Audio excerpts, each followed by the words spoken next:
का जो पूजन का विधान है, उस विधान में कोई गर्म चीज की महत्वता नहीं है क्या? कोई गर्म चीज की महत्वता?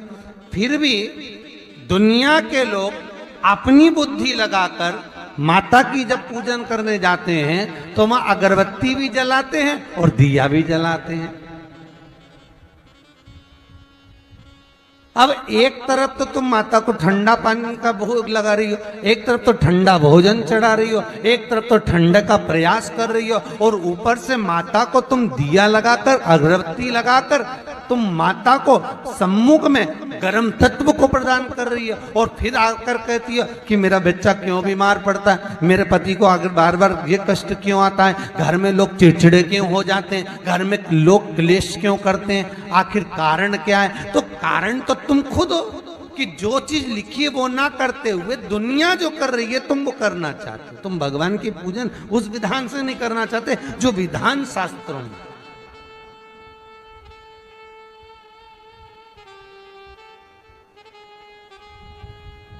जो शास्त्रार्थ विधान कहता है।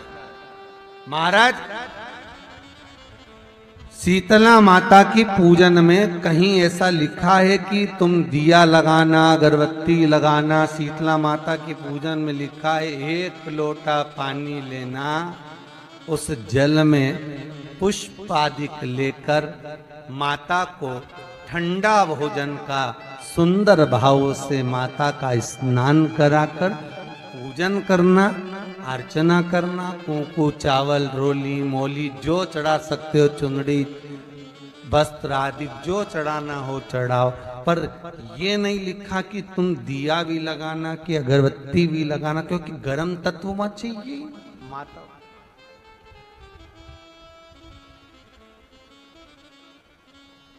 वो शीतल है, शीतला। और अगर तुम दिया लगा भी रहे हो, मान लो दिया अगर तुम लगा भी रहे हो तो उसके सम्मुख ना लगे, उससे दूर, बहुत दूर। शीतला माता की पूजन होती है, यहां होती है? अरे बोलो तो, होती है। शीतला माता की पूजन होती है ठंडे समय में, शीतल समय में। शीतला माता ने ये नहीं किया कि रोटी बना के उठो और थाली लेके लाइन में लग जाओ। तुम देखना, शीतला माता की पूजन करने लोग जाते ना शीतला सप्तमी, शीतला अष्टमी पे, बस 11 बजे तक तो रोटी बनाती रहेगी, सामान बनाती रहेगी, 1-1.5 घंटा में ठंडा हुआ, 12:30 बजे उठ के सीधे लाइन में लग जाएगी, जल्दी से पूजन करके सो जाऊंगी, काम खत्म। शीतला माता ने भी सोच लिया, बस तूने मुझे बेवकूफ बनाया, अब रुक जा तू। 11 बजे तक भोजन बनाया, 10 बजे तक भोजन बनाया, 1 बजे रात को लाइन में लग गई पूजन करने के लिए। 1 बजे रात को, न जाने किसने पहला दी कि 1 बजे रात को लग जाओ लाइन में, सुबह तक पूजन करके अपने घर आ जाओ, फिर आराम से आके सो जाओ। अब इतनी जल्दी क्या है भगवान के पूजन की? माँ की पूजन करने जा रहे हो, माता से लाड़ लड़ाने जा रहे हो, अपनी माता से अपने दिल की बात कहने के लिए जा रहे हो, अपने स्नेह की बात कहने के लिए जा रहे हो, तो धीरे धीरे प्रेमवश आनंद से माता की आराधना शीतल समय में, ठंडे समय में। ठंडे समय का मतलब है भीतर से ठंडे होकर, अपने भीतर से ठंडे होकर। अब अपने भीतर तो ठंडा ही है ही नहीं ना, जल्दी जल्दी चलो, और आधी बहुत पतली खुशी है, और और ये कितना बड़ा कपड़ा थाली पे ढाक ढुका के लाइन में खड़ी है शीतला माता। शीतला माता, या हाथ में लोटा या हाथ में थाली, और इतनी देर में पड़ोसन निकल के बाजू में से जा रही थी और लोटा थोड़ा सा ढुल गया। अब यहां शीतला माता की पूजन करनी आई और ये हो गई चंद्र घंटा। लोटा जरा सा ही पानी का झलका, देख के नहीं चल सकती। ठंडा भोजन हाथ में, लोटा ठंडा पानी का, और अंदर अग्नि। शीतला माता भी कह रही इसको अजान दो पहले, इसको क्या मतलब? भीतर से शीतल हुई है, भीतर से ठंडे हुई है। चित्त, वृत्ति, मन जब भीतर से शीतल होगा, ठंडा होगा, तो मेरी शीतला माता तुमने पूजन करा ना करा, मेरी शीतला माता प्रसन्न हो जाएगी। बस भीतर से शीतल हो, ठंडे हो भीतर से।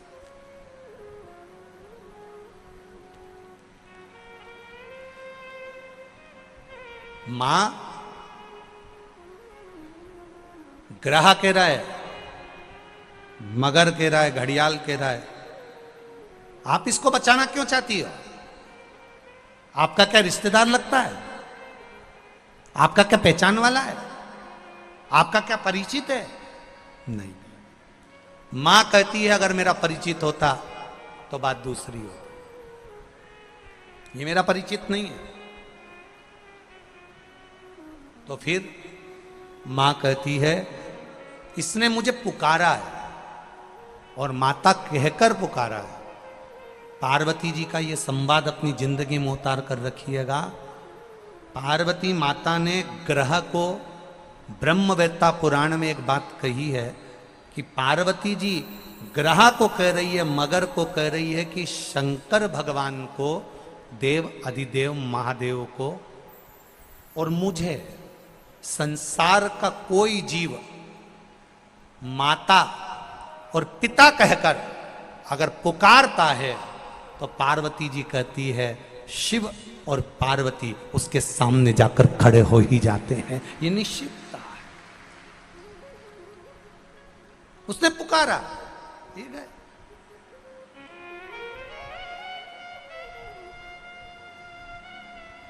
आप जिस भाव से पुकार रहे हो, एक लोटा जल, बोलो बोलो, सारी समस्या का हल।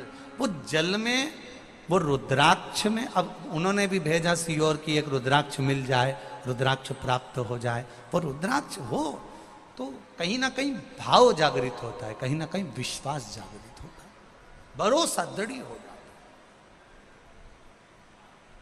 और जब विश्वास जागृत हो जाए, भरोसा प्रबल हो जाए, तो वो सुख है। क्या ये आपके माता पार्वती जी ग्रह कह रहे हैं कि यह बच्चा आपका पहचान वाला है? नहीं नहीं नहीं, माता पार्वती कहती मेरा पहचान वाला नहीं है, पर बचाना मेरा फर्ज है। जो पार्वती मैया कर रही है, देव अधिदेव महादेव को पिता मान लेता है। इसलिए आपने शिव महापुराण की कथा में सुना होगा, कभी भी सीहोर कुबेरेश्वर धाम पर आओ तो कुबेरेश्वर धाम पर यह मानकर आना कि आप अपने मायके जा रही हो, शिव पिता मानकर आना। और जो शंकर को पिता मानकर आ जाता है तो वो बेटी को खाली नहीं भेजता, झोली भर कर भेज देता है, वो खाली नहीं भेजता। तो जब माता उमा जब प्रगटी तो उनका केश भूमि पर गिरा, और भूमि पर गिरने के कारण उससे एक वृक्ष उत्पन्न हुआ जो नीम का वृक्ष कहलाता, निमाड़ी का वृक्ष कहलाता। इसलिए साउथ में, दक्षिण में नीम के वृक्ष को स्वयं देवी का प्रतिबिंब माना जाता है। नीम के वृक्ष को स्वयं माता का प्रागट्य उत्सव माना जाता है। नीम के वृक्ष को स्वयं देवी का भाव वर्णित किया जाता है। और बहुत सुंदर बात है महाराज जी, जिसके शरीर में माता निकल गई हो, दाने दाने पड़ गए हो पूरे शरीर में, बुखार भी बहुत तेज आ रहा हो, और पूरे शरीर में माता जी निकल गई हो, एक लोटा पानी जिसके शरीर में माता जी निकली है उसके पास में रख दो, और वो पानी उठाकर नीम के पेड़ में उस व्यक्ति के ऊपर से 7 बार उतार के नीम के पेड़ में डाल दो। 3 दिन के अंदर उसकी माता जो शरीर में निकली हुई है, दाने दाने पड़े हुए हैं, जो बुखार बहुत तेज आ रहा है, उसमें धीरे धीरे आराम मिलना प्रारंभ हो जाता है। यहां तक शास्त्र कहता है कि किसी व्यक्ति को अचानक बहुत तेज बीमार आ गया, बहुत तेज बुखार आ गया, या एकदम, हम तो यहां तक कहेंगे कि ये वायरस चल रहा है, महामारी चल रही है, और कंठ में भी आपको अगर जलन पड़ रही है, कंठ रुक रहा है, बुखार बहुत तेज आ रहा है, शरीर में ताप है, डॉक्टर को दिखाओ मना नहीं है, सब कुछ करो मना नहीं है, पर 1 लोटा पानी अपने ऊपर से उतार कर 21 बार नीम के पेड़ में ले जाकर नाम गोत्र बोलकर डाल दीजिए। और नीम के पेड़ के नीचे की मिट्टी को अपने कंठ पर लगा लीजिए। 20 से 25 मिनट बाद आपको आराम लगना प्रारंभ हो जाएगा। ये उमा देवी है। एक शीतल आरती होती है, मेरी जीजियों बड़े सावधानी से सुनिएगा। एक शीतल आरती होती है। कभी अगर तुम्हारे जीवन में अगर कभी तुमको ऐसा लगे कि रोग बड़ा भारी हो चुका है और बहुत भारी रोग मुझे घेरता जा रहा है, या डॉक्टर को दिखाने जा रहे हो, तुम्हें ऐसा लग रहा है कि डॉक्टर कोई बड़ी बीमारी बताएगा, तो उस समय पर शीतल आरती का प्रयोग करें।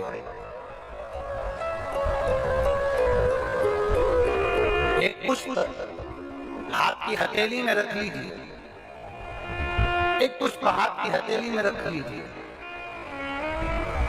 और यहां तक शास्त्र कहता है अगर हो सके तो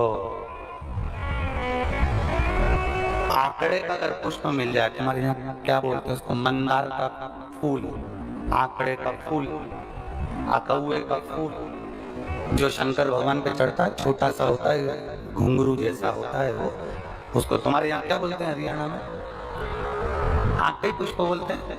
आग का पुष्प मिल जाए तो ज्यादा अच्छा।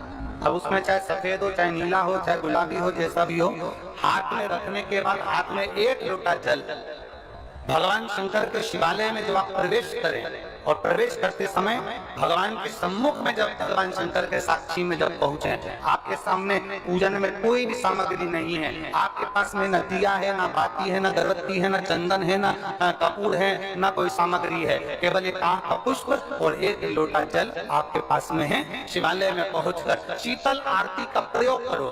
11 बार भगवान शंकर के 11 रुद्रों का स्मरण कर जब 11 बार शंकर के शिवलिंग के ऊपर से नीचे तक कलश को जब घुमाया जाता है, और घुमाने के बाद वो आग का जो पुष्प है वो अशोक सुंदरी वाली जगह पर समर्पित कर भगवान शंकर को जो जल चढ़ाया जाता है, जो जल समर्पित किया जाता है, डॉक्टर भले तुमसे कह रहा हो कि तुम्हें बड़ी बीमारी के चांस हैं, आप जाकर एक बार चेक कराना, तुम्हें वो बड़ी बीमारी निकलेगी ही नहीं, उस रोग से।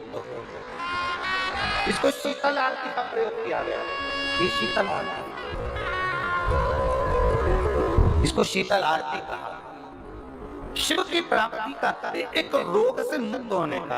अब आपसे कोई कहे कि ये शीतल आरती का प्रयोग सबसे पहले किसने करा, तो आपको ध्यान लगाना है इस प्रयोग को सोमनाथ जी की कथा का स्मरण करिएगा, सोमेश्वर की कथा का स्मरण करिएगा। नीम के वृक्ष को स्वयं देवी का प्रतिबिंब माना जाता है, नीम के वृक्ष को स्वयं माता का प्राकट्य माना जाता है, नीम के वृक्ष को स्वयं देवी का भाव वर्णित किया जाता है। और बहुत सुंदर बात है महाराज जी,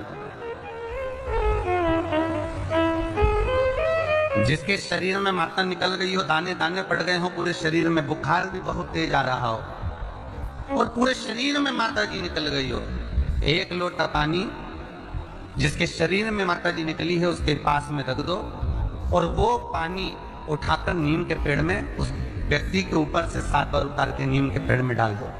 3 दिन के अंदर उसकी माता जो शरीर में निकली हुई है, दाने दाने पड़े हुए हैं, जो बुखार बहुत तेज आ रहा है, उसमें धीरे धीरे आराम मिलना प्रारंभ हो जाता है। यहाँ तक शास्त्र कहता है कि किसी व्यक्ति को अचानक बहुत तेज बीमार आ गया, बहुत तेज बुखार आ गया, या एकदम हम तो यहाँ तक कहेंगे कि ये वायरस चल रहा है, महामारी चल रही है, और कंठ में भी आपको अगर जलन पड़ रही है, कंठ रुक रहा है, बुखार बहुत तेज आ रहा है, शरीर में ताप है, डॉक्टर को दिखाओ मना नहीं है, सब कुछ करो मना नहीं है, पर 1 लोटा पानी अपने ऊपर से उतार कर 21 बार नीम के पेड़ में ले जाकर नाम गोत्र बोलकर डाल दीजिए, और नीम के पेड़ के नीचे की मिट्टी को अपने कंठ पर लगा लीजिए। 20 से 25 मिनट बाद आपको आराम लगना प्रारंभ हो जाएगा। ये उमा देवी है।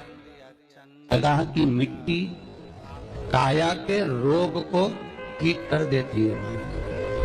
अगर किसी व्यक्ति को चर्म रोग हो गया, कुष्ठ रोग हो गया, चमड़ी सफेद पड़ गई, रोग समाप्त नहीं हो रहा, बढ़ते जा रहा है, औषधियां आपने बहुत कर ली, तो 3 जगह की मिट्टी आपको फल प्रदान करेगी। पहला, सूर्य कुंड की मिट्टी। स्कंद पुराण सूर्य कुंड कहां पर है? तो कहा दतिया और झांसी के बीच में सूर्य कुंड निवास करता है। उस सूर्य कुंड की मिट्टी को लाकर जिस व्यक्ति को कुष्ठ रोग हो गया हो, शरीर की चमड़ी सफेद पड़ गई हो, स्कंद पुराण कहती है सूर्य कुंड की मृदा लगा लेने से 5 से 7 दिन में रोग समाप्त होने लगता है महाराज। पर सूर्य को सर्वाधिक प्रियता किया।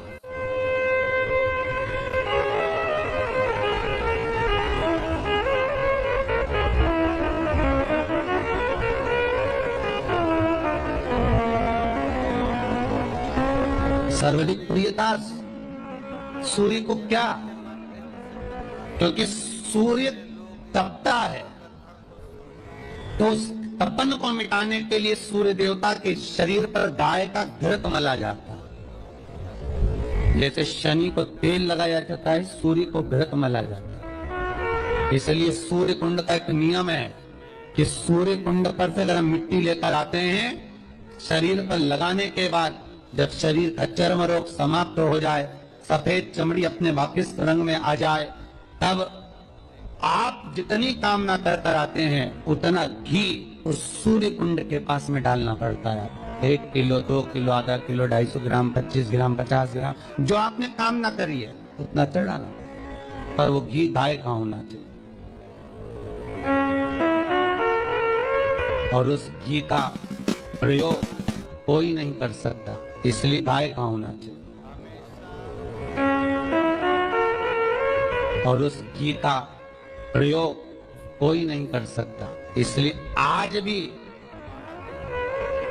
स्कंद पुराण में तो केवल सूर्य कुंड का वर्णन है, घृत का वर्णन है, और स्थान आज भी झांसी और दतिया के बीच में जो सूर्य कुंड विराजमान है, आज भी वहां पर कुंड के पास में एक घी का कुआं है जिसमें घी डाला जाता है, पर उस घी का प्रयोग कोई दुनिया का व्यक्ति नहीं कर सकता। जो करता है वो शरीर में फफोले पड़ जाते हैं और बाद में सड़कर मर जाता है।